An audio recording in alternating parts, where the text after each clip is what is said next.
Assalamualaikum warahmatullahi wabarakatuh. Perkenalkan, nama saya Muhyiddin Ihsani, NIM 2001040012. Alhamdulillahirrabbilalamin. Assalatu wassalamu ala asrofil anbiya'i wal mursalin wa ala alihi wa sahbihi ajma'in. Yang terhormat Bapak dosen selaku pengampu mata kuliah metode penelitian pendidikan biologi.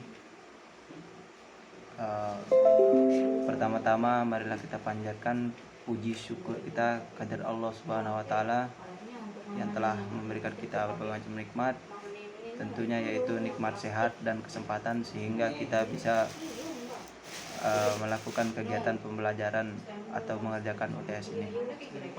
Kedua kalinya sholawat beserta salam tak lupa kita aturkan kepada junjungan Nabi besar Muhammad Sallallahu Alaihi Wasallam yang telah membawa umat manusia dari jalan kegelapan menuju jalan yang terang benderang dengan kata lain minaz zulumati ilal nur. Baik, di sini saya akan menyampaikan materi yaitu kuasi eksperimen atau eksperimen semu. Kuasi eksperimen didefinisikan sebagai eksperimen yang memiliki perlakuan, pengukuran dampak, unit eksperimen, namun tidak menggunakan penugasan acak untuk menciptakan perbandingan dalam rangka menyimpulkan perubahan yang disebabkan perlakuan. Penelitian eksperimen semu atau eksperimen kuasi pada dasarnya sama dengan penelitian eksperimen murni. Adapun karakteristik dari kuasi eksperimen yaitu yang pertama, tidak memungkinkan untuk mengontrol seluruh variabel yang relevan kecuali hanya beberapa variabel. Yang kedua yaitu perbedaan antara peneliti eksperimen murni dan kuasi sangat kecil. Yang ketiga yaitu meskipun penelitian tindakan memiliki status kuasi tetapi sering tidak formal sehingga perlu mendapat perlakuan tersendiri. Tujuan dari kuasi eksperimen ini yang pertama, penelitian ini bertujuan untuk mengungkapkan hubungan sebab akibat dengan cara melibatkan kontrol di samping kelompok eksperimen. Namun pemilah kedua kelompok tersebut tidak dengan teknik random. Yang kedua yaitu untuk memperkirakan kondisi eksperimen murni dalam keadaan tidak memungkinkan untuk mengontrol dan atau memanipulasi semua variabel yang relevan. Perbedaan penelitian kuasi eksperimen dengan penelitian lainnya yang pertama yaitu kuasi eksperimen penelitian ini ada di kelas kontrol. Yang kedua itu pre-eksperimen penelitian ini tidak perlu kelas kontrol, biasanya digunakan untuk penelitian seperti pelatihan komputer. Misalnya sebelum pelatihan dilakukan uji atau pretest terlebih dahulu. Yang ketiga itu true eksperimen. Penelitian ini membutuhkan waktu yang lama sehingga penelitian kuasi dan pre-eksperimen dimaksudkan menjadi turunan dari penelitian ini untuk mempermudah penelitian. Rancangan dari kuasi eksperimen yang pertama itu time series design. Yang kedua yaitu single subject design. Yang ketiga yaitu control time series design. Yang keempat rancangan spirit sample pretest posttest. Yang kelima itu rancangan instant group comparison. Yang keenam non-equivalent control group design.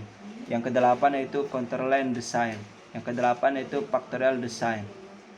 Konsep kuasi eksperimen salah satu dengan desain tersebut termasuk ke dalam kuasi eksperimen yaitu the non-equivalent control group.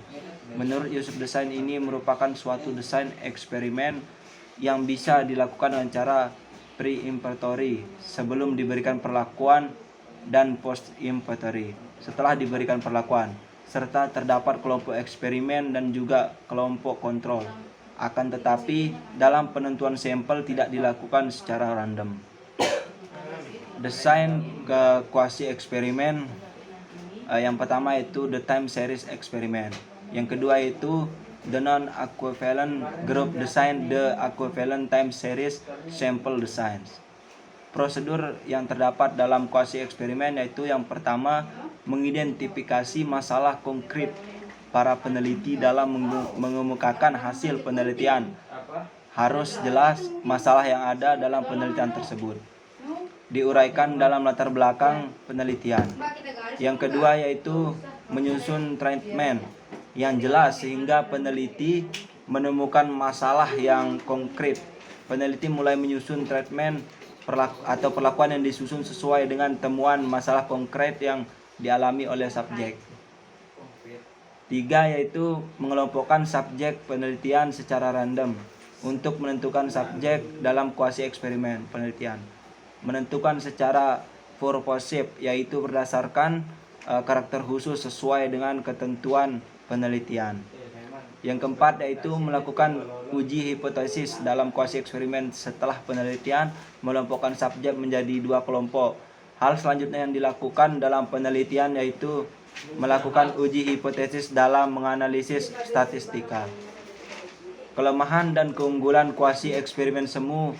Yang pertama itu kelemahannya, yang tidak ada randomisasi, yang berarti pengelompokan anggota sampel pada kelompok eksperimen dan kelompok kontrol tidak dilakukan dengan random atau acak. Yang kedua yaitu kontrol terhadap variabel-variabel yang berpengaruh terhadap eksperimen. Tidak.